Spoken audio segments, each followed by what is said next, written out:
बिस्मिल्लाहिर्रहमानिर्रहीम। Medical information के साथ मैं हूं डॉक्टर मोहम्मद रसूल।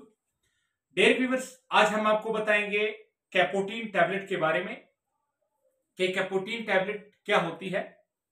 तो dear viewer, first of all ये ग्लैक्सो फार्मा की प्रोडक्ट है। ये 25 mg 50 mg में दस्तयाब है। इसका फार्मूला कैप्टोप्रिल है, यानी कि कैपोटीन टैबलेट में 25 mg कैप्टोप्रिल होती है और जो कैपोटीन 50 mg है उसमें कैप्टोप्रिल 50 mg होती है, 50 मिलीग्राम होती है। डेयर व्यूअर, अब हम आते हैं कि ये किस लिए इस्तेमाल होती है।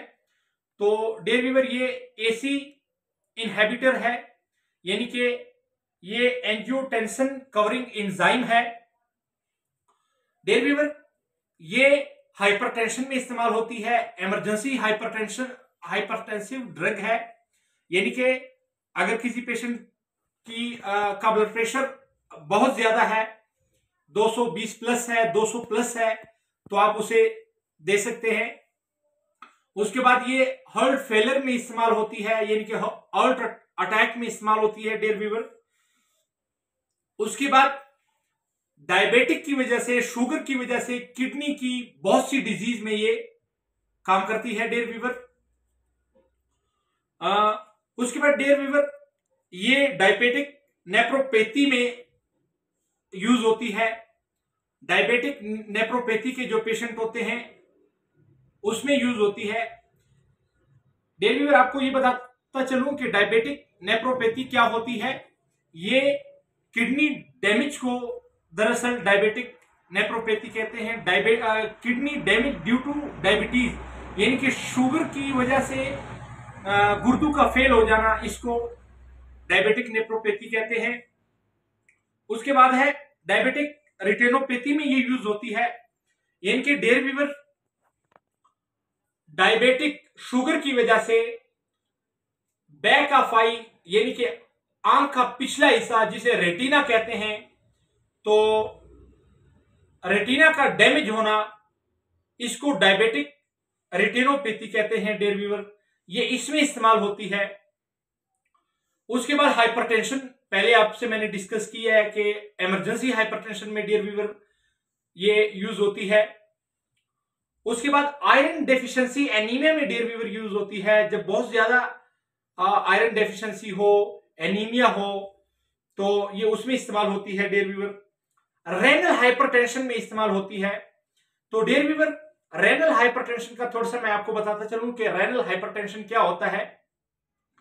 डेयर व्यूअर, किडनी की जो आर्टरीज हैं जब वो तंग होती हैं, किडनी की जो ब्लड की नालियां हैं, खून की नालियां हैं, जब वो तंग होती है, तो तंग होने की वजह से हार्ट पर प्रेशर बढ़ता है, आर्टरीज पर प्रेशर बढ़ता है, तो इसको डेयर व्यूअर, इसकी वजह से बीपी हाई होता है, इसे रेनल हाइपरटेंशन कहते हैं। तो डेयर व्यूअर, कैपोटीन रेनल हाइपरटेंशन में यूज होती है। इसके अलावा इसकी बहुत से इस्तेमालात हैं। उसके बाद डेयर व्यूअर, हम आते हैं इसके साइड इफेक्ट्स की तरफ।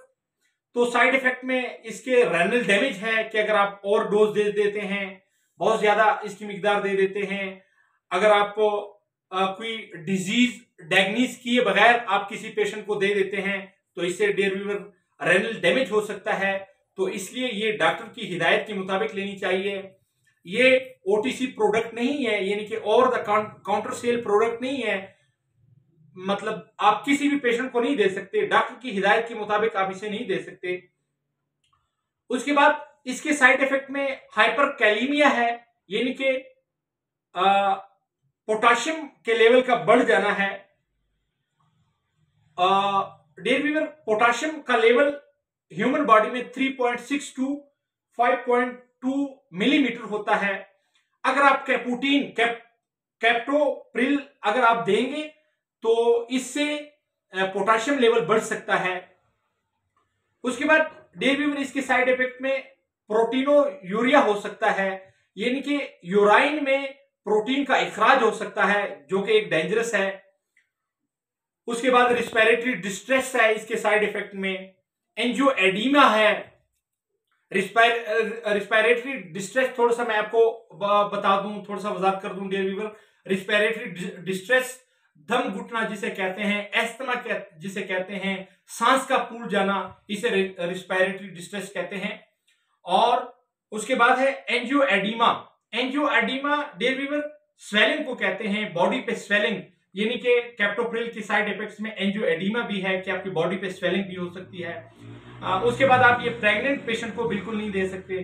तो डियर व्यूअर ये थी हमारी आज की वीडियो कैप्टोप्रिल कैपोटीन के बारे में।